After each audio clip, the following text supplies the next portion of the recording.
changed. Yeah. See how times have changed. Oh, I see. The camera comes on and everyone comes live. Yeah.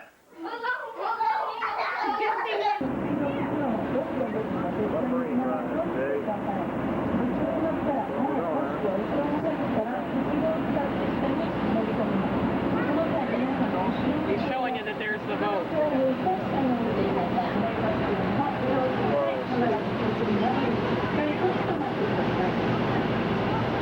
Pretty fun. Okay, for those of you who don't speak Japanese, we're going to go over some boarding procedures real quick. Is this cool? Dick, is this cool? Dick, is this cool? Julian, camera's fixed.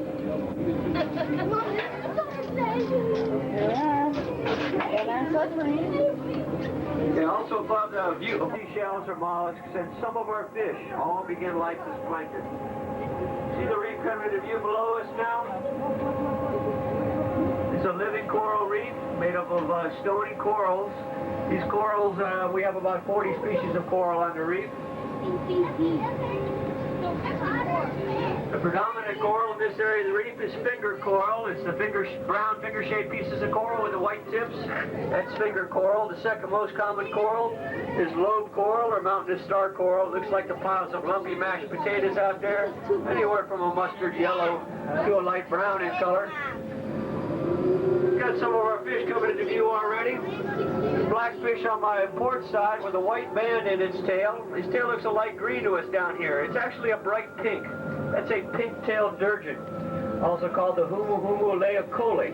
You got one on my starboard side now as well. The solid black one's a little further out. Those are Humu Humu Ele Ele, or black durgeons. They're both members of the triggerfish family. Our triggerfish get their name because they have a dorsal spine that they can lock in the up position, and the second spine is the trigger that releases it. And they use this spine as a defense in two different ways. They can swim into a hole in the reef and lock that spine up and you can't pull them out. Or if they do get caught by a predator and he's trying to swallow one, they stick that spine up, they lock in the up position, they get stuck in the predator's throat, and he has to spit them back out again. So they use that for defense in two different ways. Now down below us on my port side, there's a little white fish with a black teardrop in the middle of his body. That's a teardrop butterfly, one of the members of our butterfly fish family. We have many species of butterflies out here. I see a yellow butterfly fish with a black really long nose over here on starboard. Fly. The only thing ornate butterflies eat is coral. They eat the coral polyps. Each little coral animal is called a polyp. And this ornate butterfly will swim up and she picks the little coral polyps right off the surface of the coral. She doesn't eat any of the coral skeleton. However, we do have a fish that does eat the coral, including its skeleton. This fish is known as a parrotfish. Now the parrotfish, the front teeth have become fused together to a parrot-like beak. And he comes up and takes a dime-sized bite out of the coral. He grinds the coral up. The coral passes through his body, comes out the back end, that four-letter word that begins with S. Sand. That's where 60% of our sand comes from. The pair of raccoon butterflies over here on starboard, a yellow fish with a black band through their eye. Those are raccoon butterflies. And down on the bottom on my starboard side, there's a white fish with a yellow tail. That's a threadfin butterfly swimming away from us. Over on my port side, those little black dark-colored fish out there, that's a member of our damselfish family. We have several types of damselfish out here. Oh, there's a trumpetfish on my port side now. He looks like a stick. He's down in a little depression in the coral. He's just coming up out of the coral there. He's about 1.5 feet long. Looks like a brown swimming stick there. That's a trumpetfish. He's related to the seahorses. He has a long tubular snout. Also on my port side, there's a bird wrasse. He's a dark green in color. He's got a maroon head. He's got a long bill. Looks like a bird's beak. He's called a bird wrasse. Now that's the male. The male's a blue-green in color with a maroon head, although the head doesn't look maroon to us down here. The large dark fish out there on the port side, that's a peacock grouper, dark brown in color. Has small iridescent blue spots all over his body. That's how he gets his name, peacock. More ornate butterflies on my starboard side.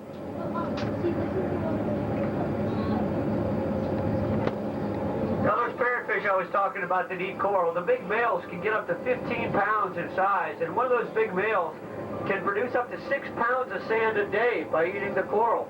This comes out to a ton of sand a year per fish. Now the Hawaiian name for a parrotfish is uhu. Loosely translated, that means loose bowels. But I think if you were passing 6 pounds of sand a day, you'd probably say uhu too. But the big males are very colorful. They're pastel blues and greens, yellows. The females are a little more camouflage colors and earth tones, or browns or maroons, and they're quite a bit smaller. One of the things about the parrotfish family, though, is that most of them begin life as females. The male will have a harem of 5 or 6 females. If that male should end up getting caught by a predator and end up on somebody's dinner plate, they are pretty good to eat. The largest female in his harem will swim into a hole in the reef. Not only will she change her color, she'll change her sex. She comes back out as a colorful male.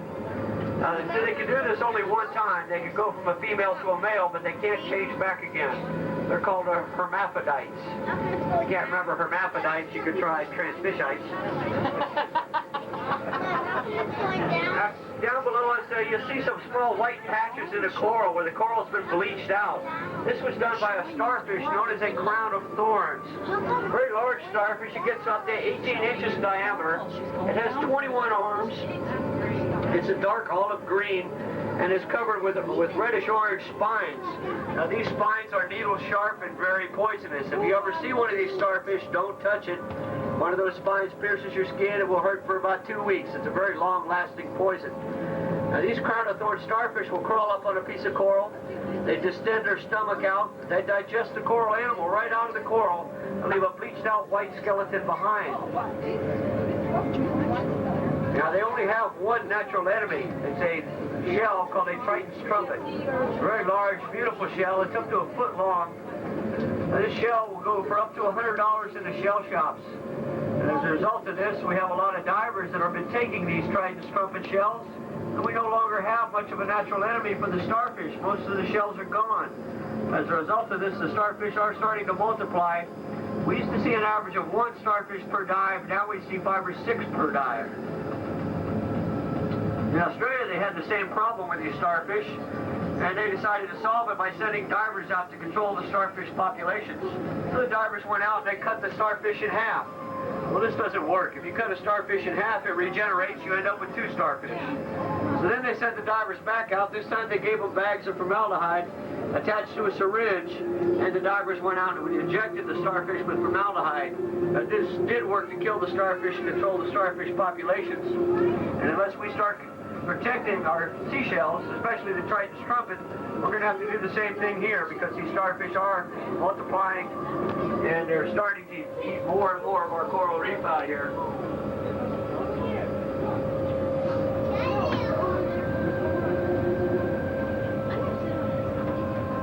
Now the starfish, it seems to prefer cauliflower coral.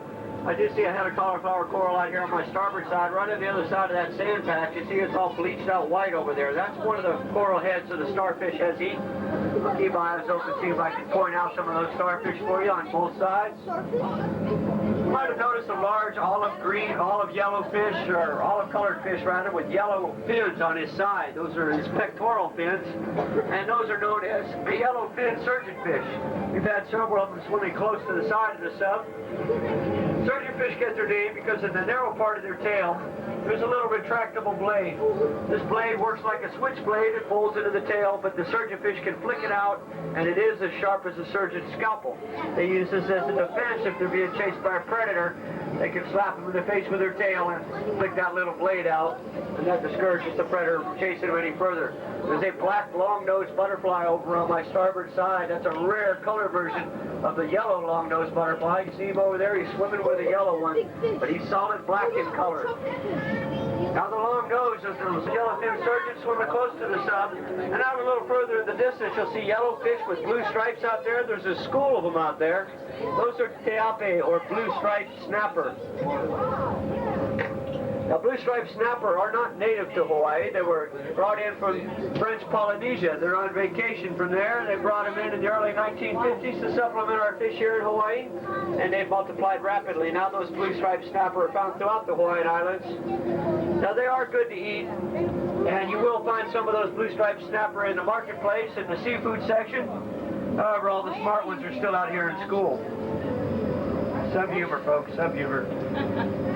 A little below your normal level of humor. Out on my starboard side, there's a fish out there. He's got 2 orange bands in his tail. That's called an orange-spined unicorn fish. Now, those 2 orange bands in his tail is a double set of spines on either side of his tail. And like a surgeonfish, he uses those spines as a defense if he's being harassed by a predator. Now, that unicorn fish, that particular species, doesn't have a horn on his head, but he has 2 relative species out here that do have large horns on their head. Unicorns do exist. They just exist underwater, not on land.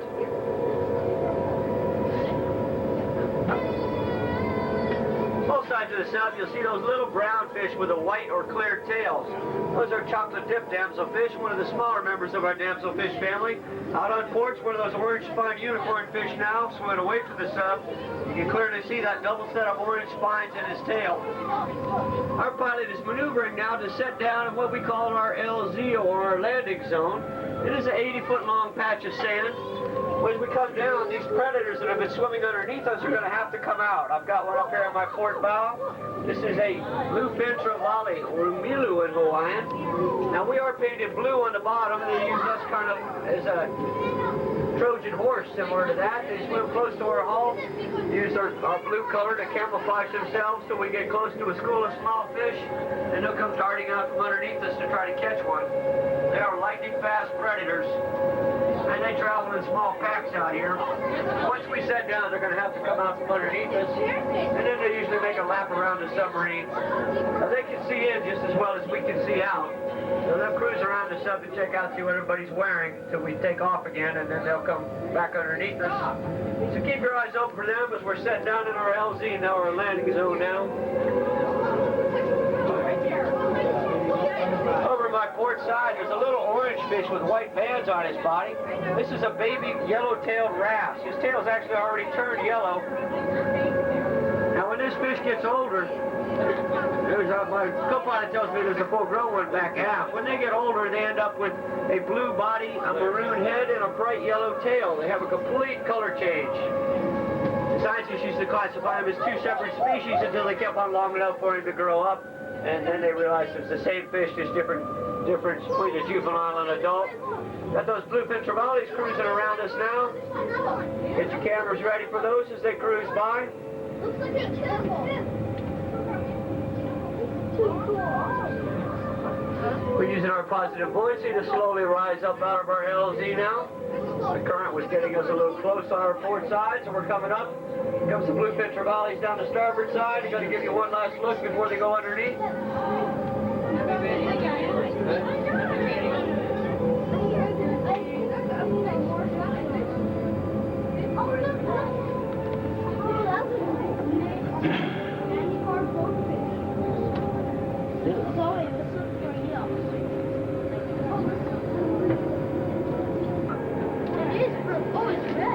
When they introduce those blue-striped snapper or teape, they introduce those to supplement our food fish, but unfortunately, one of their favorite foods is fish eggs, and they like to eat the eggs of our pink snapper or paka paka.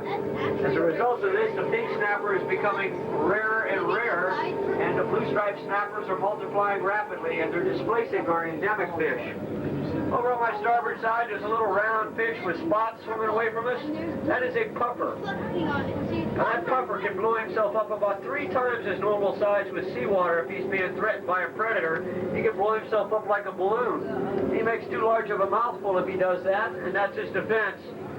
As a result of that, he doesn't have to be able to swim fast, so he's a very slow swimmer. You can see him slowly waddling away from us out there on the starboard side. That's a puffer. We do have a species of puffer here that's covered with spines. When he blows himself up, all the spines stand up. He looks like a basketball with spikes when he's done. That's a porcupine fish. We might see some of those later on in our dive. And You see a rhodate butterfly over on the starboard side, but she dipped down into the coral.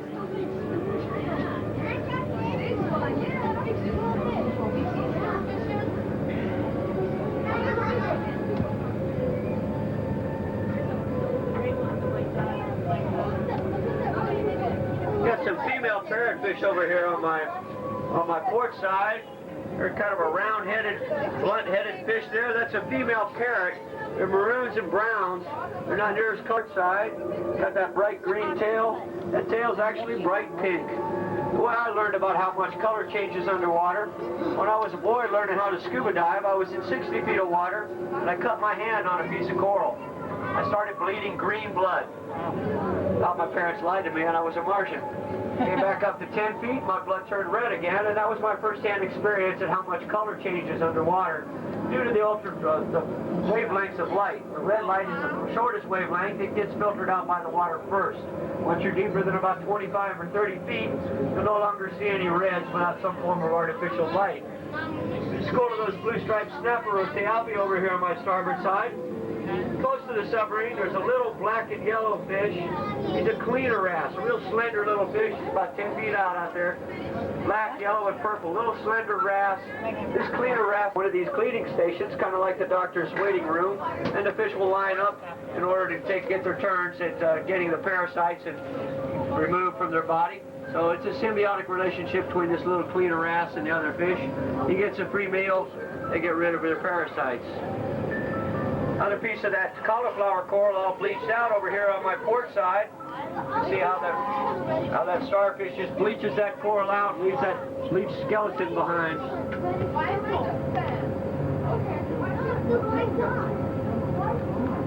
Over on my port side, there's also a school of small little silver whitefish with yellow stripes.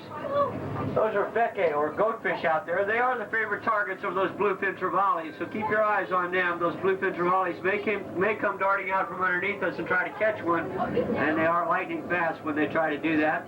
Raccoon butterfly going by on my port side as well. The yellow butterfly with a black stripe through its eyes. Over on starboard, there's a purple fish out there with a gold edging around his fins. That's a gilded triggerfish. Now that's the male. The male gets that gold edging on his fins. The female's purple, but she doesn't get any of the gold. Now there is a crown of thorn starfish coming by on my starboard side as well. He is kind of hard to spot, but if you look down in the coral 10 feet out, you'll see a dark green patch of the coral. That is the starfish. He has 21 arms, so he looks like a dark green circle out there. That's the crown of thorn starfish. He's busily digesting coral out of their coral skeletons as we go by there. Once again, don't ever touch one of those starfish if you see it. They're very sharp and very poisonous. Over on my port side, there's little white fish with a black rim around their body out there. Those are our silver dollar damselfish. Now when those fish are first born, they're solid black in color with little white spots all over their bodies. They look like a set of swimming dominoes. Hence their name when they're young is domino damsels. And that's when they're preferred by the saltwater aquarius because they're not very aggressive yet. The fish get a little older, they get to be very aggressive, especially the males who defend the nest. Banded angel, one of the true saltwater angels. Our prettiest angelfish is a bright red in color. It's known as a flame angel, but she's very small. She's only about 2 inches long, and they're very hard to spot. They live down close to the coral. Our most common angelfish is known as a potter's angel. She's orange and blue in a molted pattern. She only reaches a maximum length of about 3.5 or 4 inches, and she also hides down in the coral branches, so you have to look very closely to spot one of these little angelfish. If you keep your eyes open, especially when we get out a little deeper, you'll probably see one. Now you can see the coral growth starting to thin out now. We have reached 84 feet in depth, and the sunlight is getting filtered out to the point there's not enough light for photosynthesis. The reason coral needs light for photosynthesis is it has an algae to the port side. Right underneath is a big flat rock. This is a big yellow margin moray eel, probably 5 feet long, about as big around as your calf. Now we have white mouth morays, zebra morays, dragon morays, viper morays, snowflake morays, the list goes on and on. We have many types of moray eels out here. The one thing all of these moray eels have in common is they have very sharp teeth, and if you stick your hand in their hole or their crack, they will bite. There was a song here in Hawaii to warn young divers about not sticking their hands in the holes and cracks and crevices of the reef. This was a real popular song here in Hawaii. Then we had a guest. His name was Dean Martin. Dean Martin came and visited Hawaii. He heard this song. He liked it a lot, so he changed the words around. He made the song world famous. You guys familiar with Dean Martin's music? You want to hear the original version of Dean's song? Okay, it went something like this.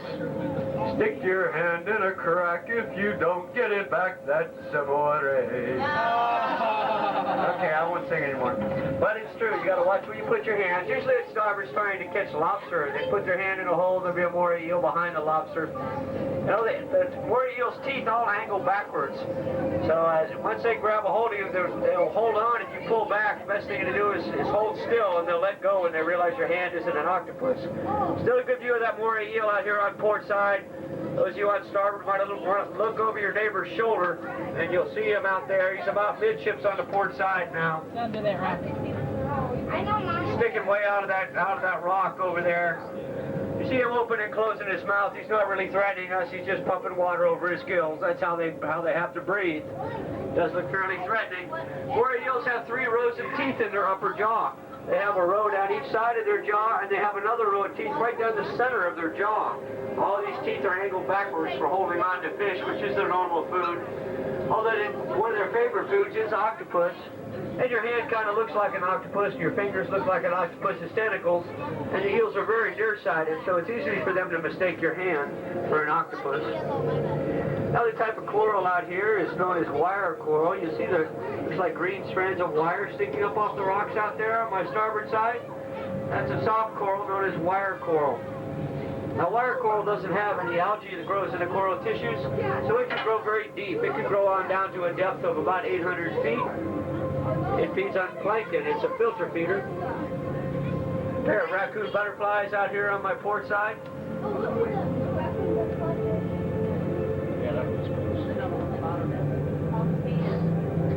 There's one, so if you see any big holes in the bottom, you see them on the surface of the sand.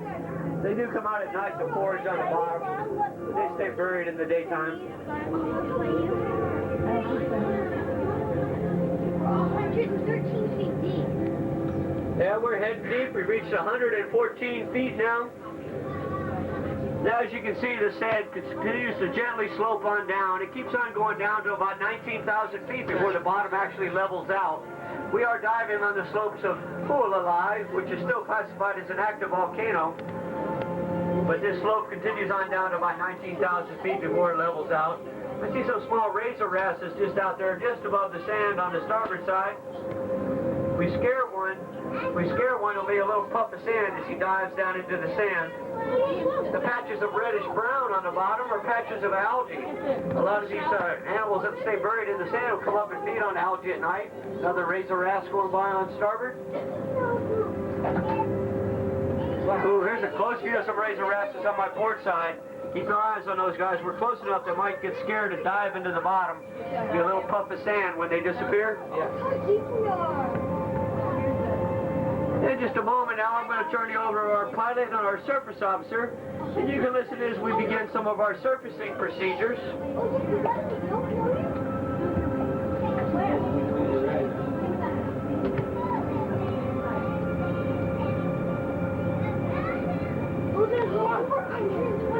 Now this bottom is pretty empty out here. As you can see, there's not much marine life. The marine life that is out here has learned to live in the sand, because there's no cover out here. Anytime that we do see something that fish can use for cover, it's usually pretty well crowded and occupied. Or inside the tire, they use the inside of the tire for a shelter. Out on the distance out there on the starboard bottom, there's an antique sea urchin out there laying on the bottom. All right, we reached a maximum depth of 126 feet. I'm going to turn you over to our pilot now. You can listen to our... Western Beach, and there's our turtle. Beeping.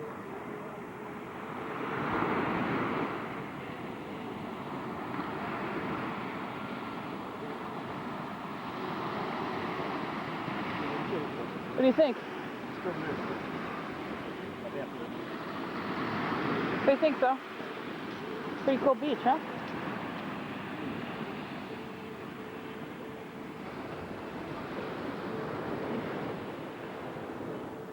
doing? gotta be 15 feet away.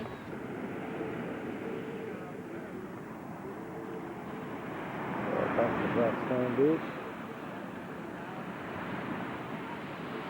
Whoa.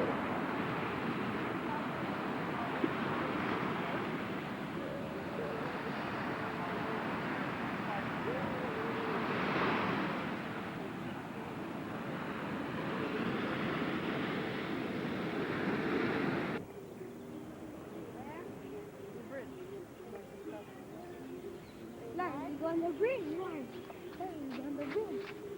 Go there.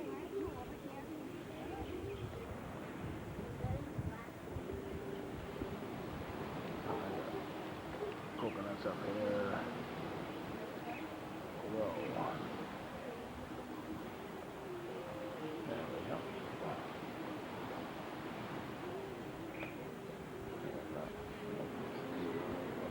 At the luau. Mike's being the photographer over there. There's the boat. This boat he watches for somebody. There's the canoers.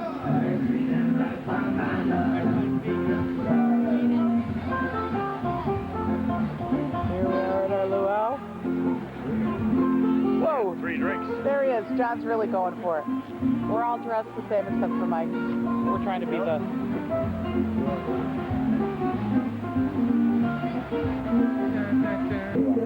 But I thought, well, look out. They're unearthing the pig.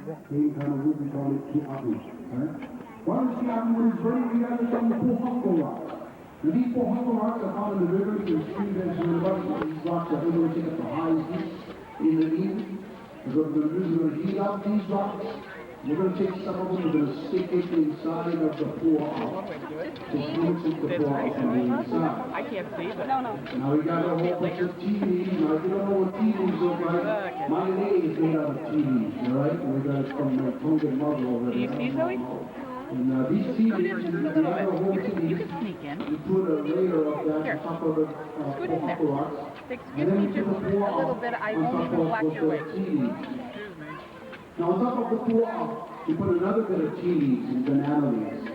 That layer helps to keep all that heat and the steam inside of the igloo, and it also helps to give that distinctive flavor we call kalua. Kalua. And I'm sure a lot of you have heard that word Scoot in by Zoe. It's not to be confused with the drink that you drink, all right? That's a different kalua, all right? This is a style of cooking. All right, so tonight you're not going to be eating roast pig. No. You're going to be eating kalua pua. Everybody? Very good.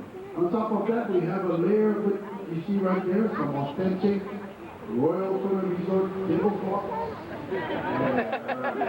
Everything's authentic. And of course, the last thing was the dirt. And the dirt is what really seals in all that heat and steam inside of the igloo. Now, folks, if this is done real carefully, no dirt gets on top of the pua. Hard to do, huh? These guys have done this many years. They know how to do this. Come on. Smart.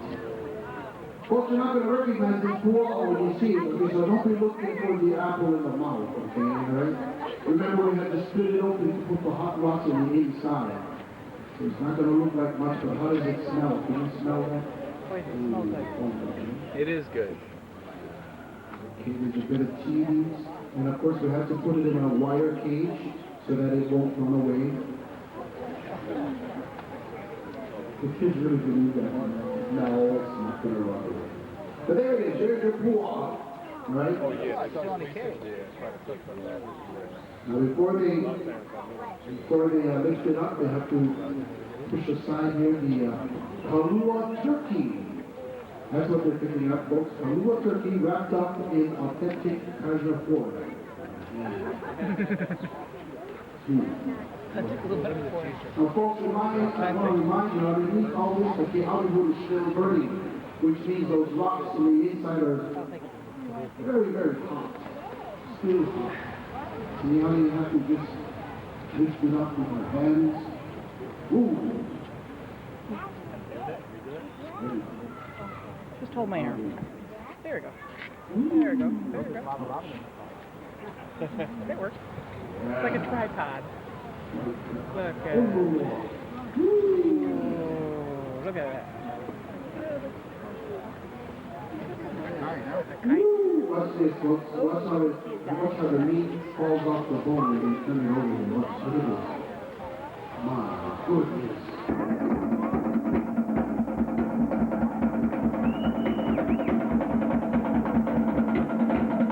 Where'd he go? There he is. Where my hair?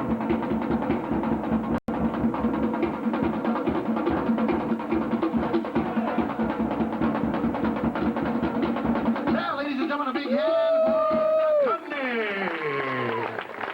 Yeah, now don't worry, we did. Yeah, all right, so now, in the meantime, while he's speaking, everybody, the rest of you just hang loose, okay? Now, did you all learn how to do that? Good. Later on, I'll show you what this really means, okay? Yeah, all right, good. Everybody eat up, and I'll see you after dinner time. Let me hear you one more time. Aloha! Let's give yourselves a hand. Come on, make yourself at home.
Kalua's love affair with this foreigner is found out, and her father, the high chief, is outraged and angry, for his own daughter is the first to break this ancient island taboo. Kalua is now being escorted by her father's own personal guards through the village.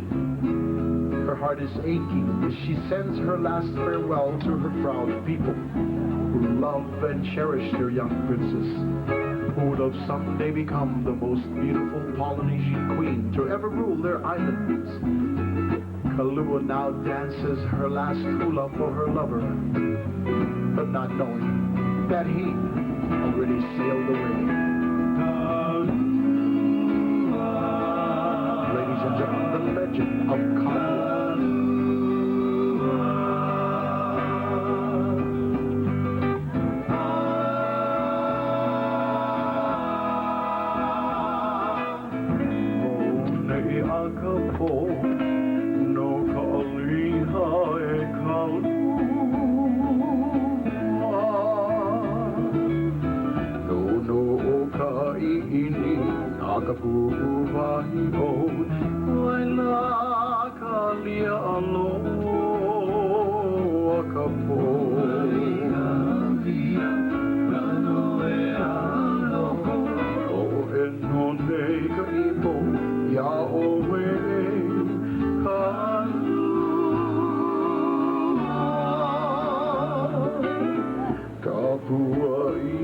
hala ike amoe Oike aloha makamai No na kau no ka i'i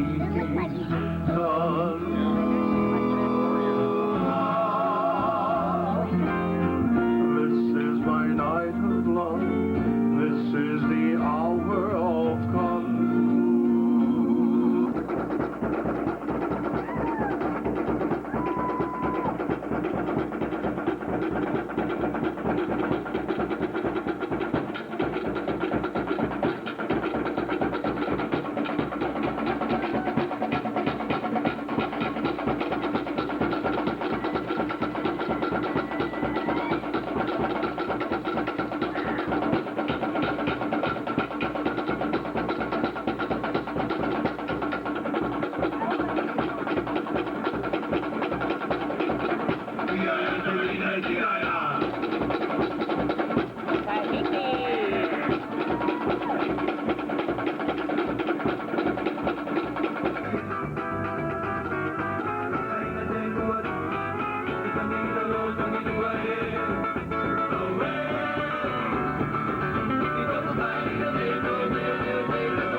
Mike's liking this. Let's see. Here we go. Open it. Kia ora.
Yeah, we can't see you at all.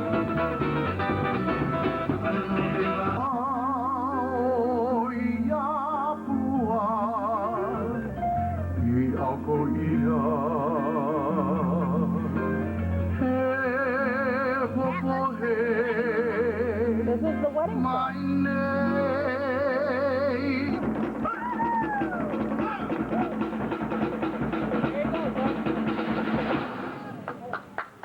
Huh? We'll try it again? Okay. Ladies and gentlemen, the big hand for Chief Leobo!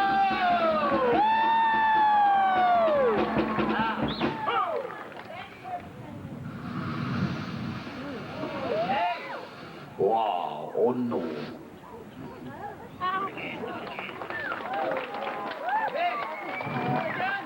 Yes, Hanaho. Oh, yeah. Wow. You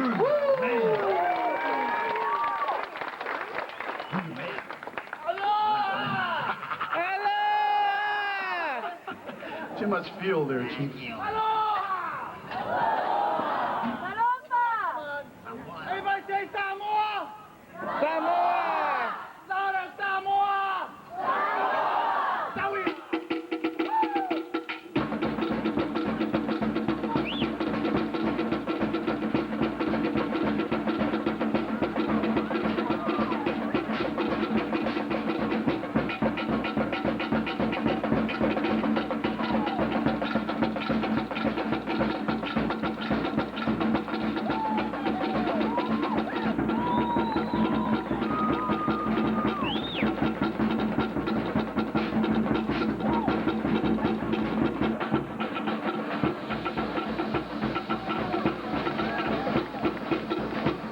What do you think about that, gang? Chief Leobo!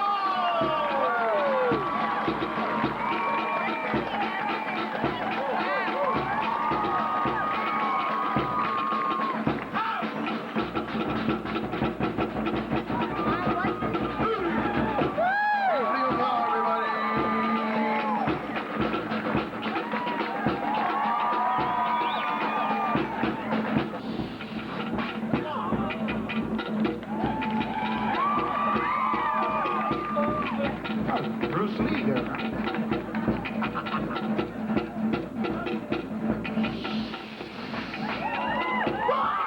So you think you're a tough guy.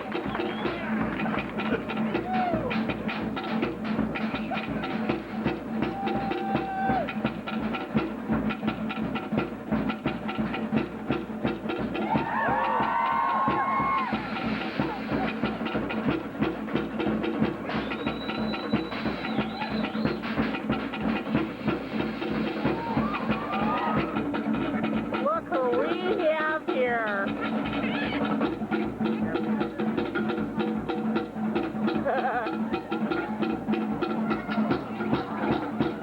All right.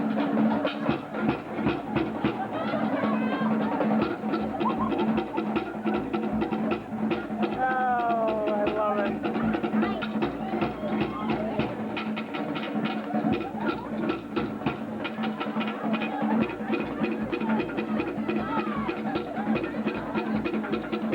John's dreams have come All true. right. Here we go.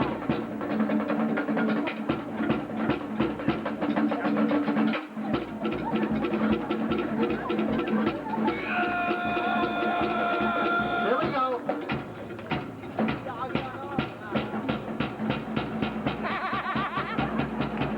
Oh my.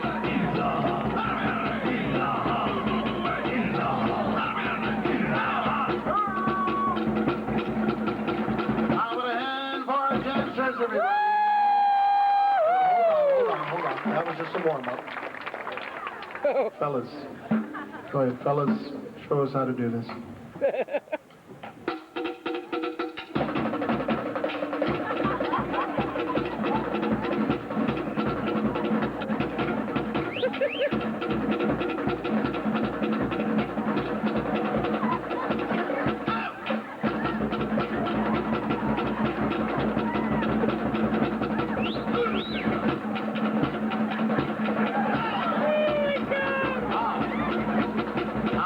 for the fellas, everybody. Guys, that was great. Wow, I love that curtsy. All right, girls. Oh, I love it. Do your stuff, girls. Here we go.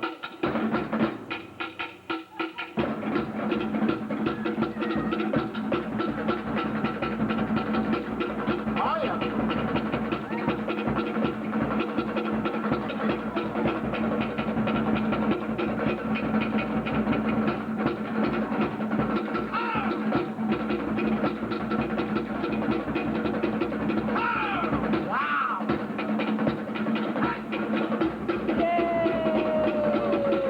How about a hand for the girls, everybody?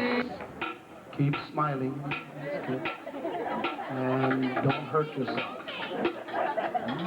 Here we go. John was better. Hey, you're still smiling, eh? Ah. Oh, now, be careful now. No. Just get that rhythm going there, all right? Wow, what originality, what grace, what rhythm, what choice.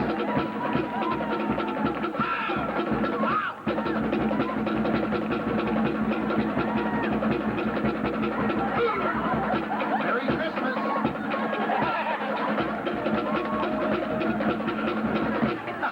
Ladies and gentlemen, how about a hand? That was so good. Yeah, that was good, man. All right, folks. Hey, once again, we want to thank all of you for joining us on this very beautiful Wednesday evening. How about a hand once again for all our dancers out there that did a great job? Come on. Yeah. Now, folks, the pictures that you took earlier are ready for you. They're right back there, and they look great, so go get your pictures, all right? Also, how about a big round of applause for these guys who have been playing some great music for you all night tonight. That's the Hockey Serenaders. Ladies and gentlemen, once more, a nice round of applause for your host, Alejo! From the island of Samoa, Chief Liuba! Here are the rest of the vivacious men, and how about a big round of applause for the beautiful women of Jihaji! Mahalo, everybody! God bless you! Aloha!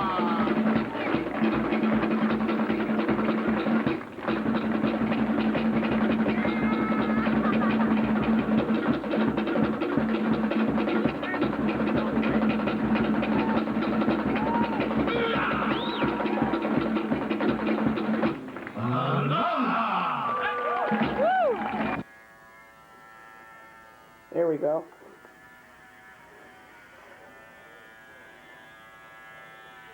Shouldn't we have done this the day he came in? Okay, now, I want him to look like Uncle Mike. So There we before go. I leave, like dress. I'm going to put mine on here.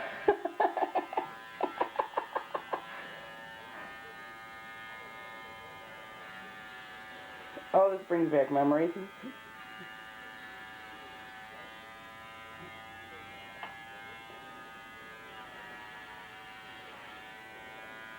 You did that.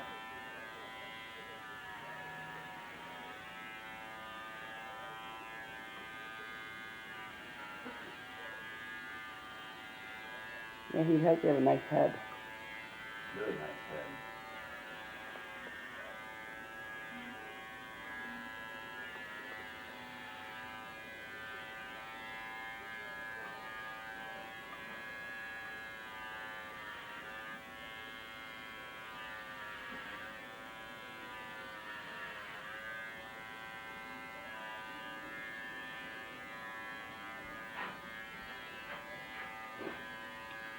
Look up.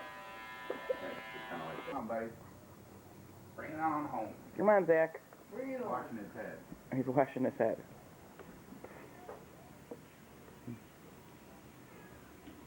Wow, look at you.